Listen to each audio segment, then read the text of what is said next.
Olá pessoal, tudo bem? Eu sou o professor Edinho, tá? Eu sou professor de Geografia e estou aqui para trabalhar com vocês, com aluno. Na verdade, essa aula é direcionada para a minha turma de Geografia, do JNC, segundo ano, mas ela fica aberta a todos que quiserem assistir, tá bom?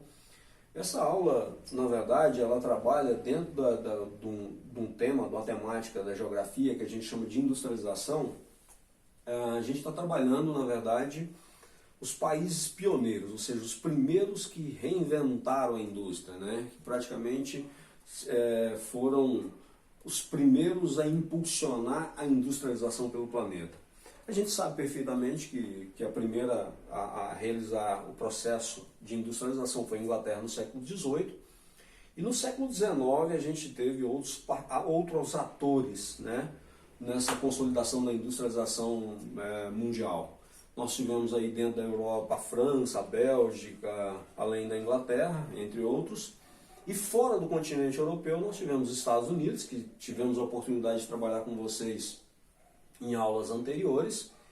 E a aula de hoje, praticamente, a gente vai dar ênfase em um país também pioneiro do século XIX, tá? Que é o Japão. Tá? O Japão, na verdade, é um arquipélago, né, constituído de 4 divisões de ilhas, com a população aproximadamente de 336 milhões de habitantes. Tá? Se comparar com o Brasil contado, né, no último, nós temos 204 milhões de habitantes. Tá? O território do japonês é quase praticamente o território goiano, né, 337 quilômetros quadrados. No entanto, com a densidade demográfica, ou seja, a distribuição por habitantes, de 336 habitantes por quilômetro quadrado, ou seja, um verdadeiro formigueiro humano. É como se a gente estivesse pegando mais da metade da população do Brasil e colocando dentro de um território aproximadamente do estado de Goiás. Só para a gente entender essas dimensões, porque é importante falar sobre esses aspectos gerais do Japão, porque isso faz parte, tá, de um processo de superação, de um processo de cultura, né, de como lidar com isso, tá, que a gente vai aprofundar posteriormente, e as dificuldades atuais do Japão, né, quais a limitação que o Japão tem por ter um território, e é importante que a gente diga que não é só um território pequeno, né? O Japão tem terremotos praticamente todo dia, por localizar bem próximo a uma fossa tectônica, tá? Uma área de convergência de placas. Então você tem muitos vulcões, praticamente 40% do território japonês é montanhoso, portanto difícil de ser habitado, né?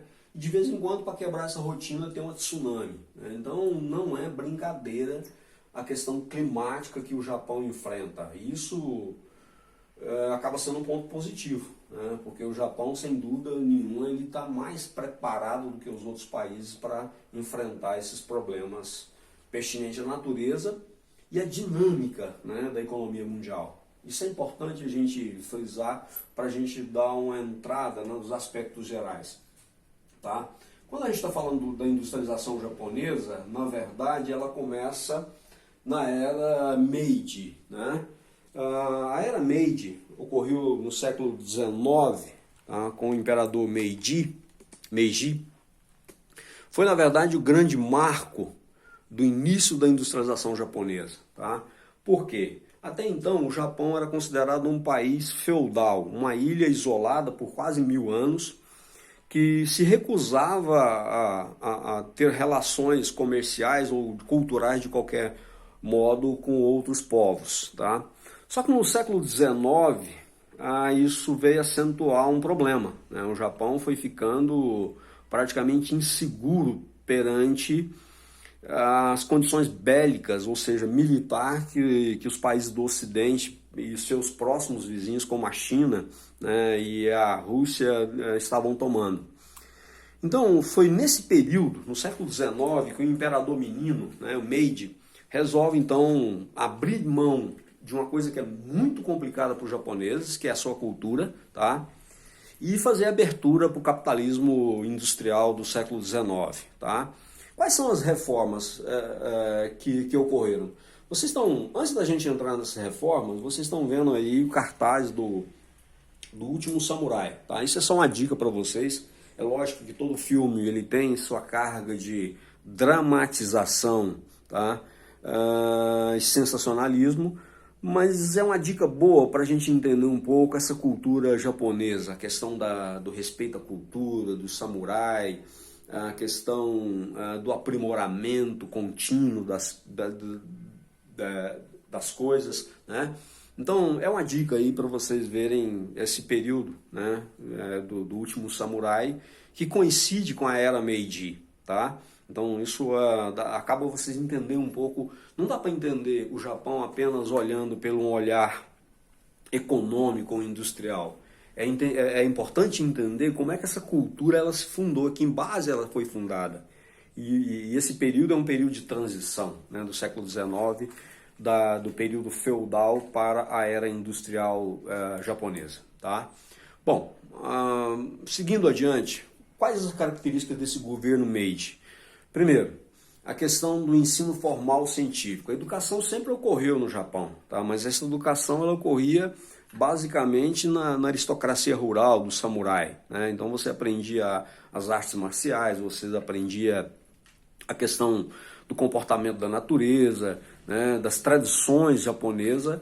No entanto, o conhecimento científico que foi se produzindo muito, né, foi acelerando, principalmente depois da primeira Revolução Industrial, que a gente aprende hoje em escola formal, né, a física, a química, a matemática, ela foi praticamente só aprimorada, ou seja, criamos a educação formal no período Meiji. Então, o governo japonês, o imperador, então começa suas primeiras escolas e assim sai um pouco dessa educação só da cultura e do samurai, tá? Outra questão também, que o Japão sempre dependeu do samurai para a sua defesa, tá? Como senhor feudal, né, uma espécie de uma analogia, né, comparando com o mundo europeu. Esses senhores samurais, né, eram os senhores que formavam grupos para poder defender o Japão. Uma vez que eu estou querendo abrir mão, né, dessa cultura tradicional, eu preciso então criar o meu próprio exército.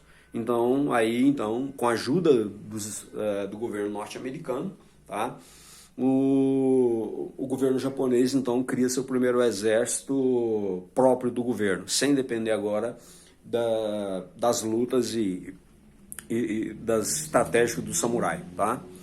E finalmente aí no século XVIII já estavam se criando também no Japão chamadas Zaibatsus, que são zonas de industrialização, tá? E aí podemos dizer que isso aí seria os primeiros tecnopolos surgindo aí no planeta, né? Grupos como, por exemplo, a Toyota, a Mitsubishi, tá? Aliás, a Mitsubishi tem uma característica bastante interessante no seu nome, Mitsubishi, né? 3 cristais, que representa um pouco essa solidificação, esse pacto, né, digamos assim, dentro da sociedade japonesa para esse avanço na industrialização, tá? Um cristal representando o governo, o outro representando os empresários industriais e o outro representando o operariado, né, o povo. Então o próprio nome Mitsubishi ele reflete muito a característica desse período do chamado governo Meiji, tá? Bom, a partir daí o Japão então cria ambições muito grandes, né, inclusive de conquistar a bacia do Pacífico, tá? E isso durante a Segunda Guerra Mundial vai se evidenciar muito uma rivalidade, porque os Estados Unidos também tinham interesses econômicos no pós-guerra, né, e até antes da Segunda Guerra Mundial. Então o que ocorre?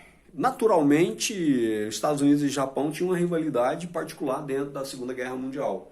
Embora o Japão esteja se aliado à Itália e à Alemanha, né, mas essa guerra entre Estados Unidos e Japão, entre eixo, que restou do eixo, né, depois do suicídio de Hitler, ela vai se estender um pouco mais, né, e vai culminar, na verdade, do lançamento da bomba atômica, de duas bombas atômicas, né, de Hiroshima e Nagasaki, por parte dos Estados Unidos no Japão. Tá? Então, praticamente depois da Segunda Guerra Mundial, não só, a gente só remete, na verdade, o lançamento da bomba em cima de Hiroshima e Nagasaki, por exemplo, mas Tóquio foi totalmente derretida, foi queimada, né? Todos os processos de indústria, de geração de energia, ou seja, o Japão virou pó. Tá? O Japão praticamente foi totalmente destruído pela Segunda Guerra Mundial.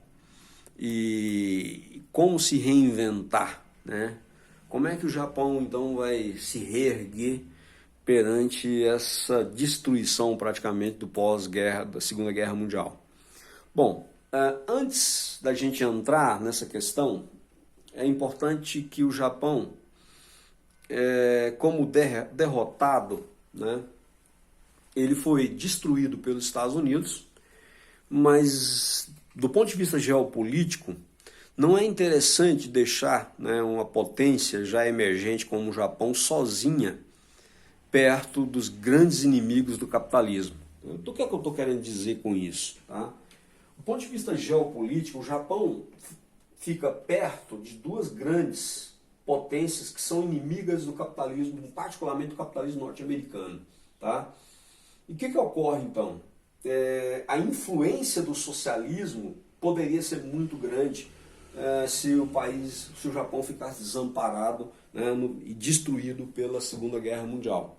Então, o que eu estou querendo dizer para vocês é que os Estados Unidos destruiu o Japão e reconstruiu o Japão a partir de um novo anexo do chamado Plano Marshall. Tá? Então, a recuperação do pós-guerra. Quais são os ingredientes? Por que o Japão, então, sai da condição de país arrasado para se tornar o terceiro maior PIB do planeta? Tá? Quais são os aspectos de recuperação? Então vamos lá. Eu já falei dessa geopolítica, daqui a pouco a gente volta nela. Tá? Primeiro, questão da educação. O Japão praticamente abraçou isso como uma causa. Proibido pela Conferência de Potsdam, tá? No pós-Segunda Guerra Mundial, de investir em armamento, de investir em questões bélicas, boa parte desse orçamento foi redirecionado para a educação, para a pesquisa. Tá? Tanto a educação básica, como a valorização do professor, como também a captação de tecnologias. Por exemplo, boa parte dos japoneses passaram a estudar em outros países do Ocidente e principalmente pegar a tecnologia desses países e trazer para o Japão de novo, tá? Como forma de estar aplicando isso na industrialização e ou em qualquer outro aspecto. Tá? Outra questão também que favoreceu muito a questão japonesa foi a questão da disciplina. Tá? O Japão passou por situações muito duras no pós-guerra, tá? De fome, de perda de vida, de câncer. E, sem dúvida nenhuma, a convulsão social em outro país, isso era quase certo. No entanto, é como se fosse um pacto, né? O governo japonês conclama praticamente a população a trabalhar jornadas brutais de trabalho, né? Chegando a 11 horas por dia, praticamente com pouquíssimos direitos e praticamente nada de reclamação, tá? Então essa disciplina herdada, principalmente do período samurai, ela acabou contribuindo muito para isso. Tá? Outra questão também é o capitalismo, o capital norte-americano. Como eu disse para vocês anteriormente, os Estados Unidos destruiu e reconstruiu o Japão. Por quê? Porque o Japão praticamente oferece geopoliticamente, ou seja, a localização do Japão era muito importante porque ficava próximo aos inimigos econômicos e até bélicos dos Estados Unidos no Ocidente, que é a Rússia e a China. Tá? Bom, sobre a questão da educação, da implementação de novas tecnologias, tá? Essa educação, essa disciplina, esse capital investido, ele acabou criando, né, e aproveitando um pouco os aibatsus da era do século XIX, o Japão acaba criando, né, métodos de produção que acaba sendo o pioneiro da terceira e quarta revolução industrial. Do que eu estou falando, né? A Toyota, o toyotismo, né? Ele acaba inventando um processo, um método de produção que a gente chama de just-in-time, que acaba, até por conta do pouco espaço para poder armazenar essas mercadorias japonesas, cria-se um processo muito mais eficiente, tá? De logística, de produção, de invenções, né? De diversidade de produto, que acaba lançando, né? O Japão na década de 70 e na década de 80, inclusive na década de 70 o Japão foi a segunda, 70 e 80 foi a segunda maior economia do mundo, tá? A ser praticamente ter as maiores marcas do planeta, tá? Então aqui a gente tem um gráfico da revolução das 4 revoluções industriais. A primeira revolução industrial, tá? Que ocorreu na Inglaterra, máquina a vapor, carvão, um trabalhador semi-camponês. A segunda revolução industrial, que é o assunto que praticamente impulsionou o Japão, tá? E aqui sim, nessa terceira revolução industrial, que o Japão se desponta, com a Sony, com a Toyota, com a Honda, com a Kawasaki, tá? Com a Mitsubishi.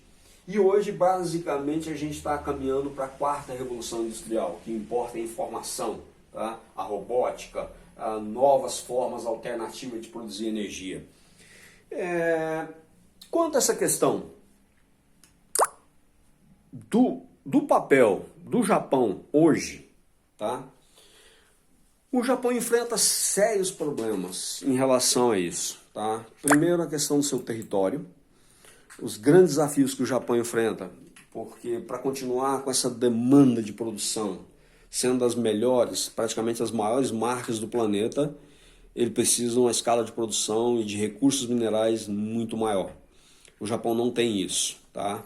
Então é outra característica do Japão. O Japão acaba inaugurando um processo que a gente chama de expansão das multinacionais. Vai se apropriando de locais periféricos, são países periféricos, em subdesenvolvido, como o Brasil, por exemplo, a Índia, e monta suas fábricas nesses países para poder continuar competitivo no mercado internacional, tá? Grande desafio do Japão também é que os seus vizinhos periféricos, como a China, os tigres asiáticos, a Coreia do Sul, acabaram copiando um pouco, né, desse modelo japonês e muitas vezes com algumas vantagens locacionais. Né? A China, por exemplo, mão de obra barata, grandes recursos naturais, etc. e tal, tá? Então o Japão segue nesse desafio, tá? Ele sempre reinventa, mas com esses desafios de recursos naturais, de competitividade no mercado internacional e agora, bem recentemente, o mundo do pós-Covid-19. Beleza? Bom, galera, era isso que eu gostaria de passar para vocês, tá? Sobre as características e o processo histórico da evolução da industrialização japonesa. E na próxima aula a gente comenta sobre outros países. Tá legal? Um abraço a todos, tá? E bons estudos.